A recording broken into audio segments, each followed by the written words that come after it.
In this section of the exercise, we will be looking at specific attributes that we will be needing to monitor the bearing temperature.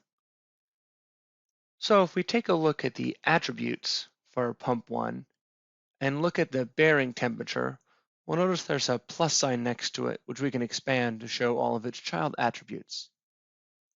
Of these child attributes, let's take a look at the warning limit and the alarm limit. These are going to be the limits that we're comparing the current bearing temperature to make our event frames for bearing temperature.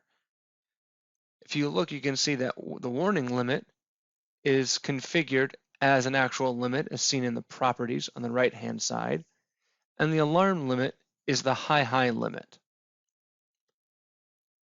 Next, let's take a look at the alert status attribute.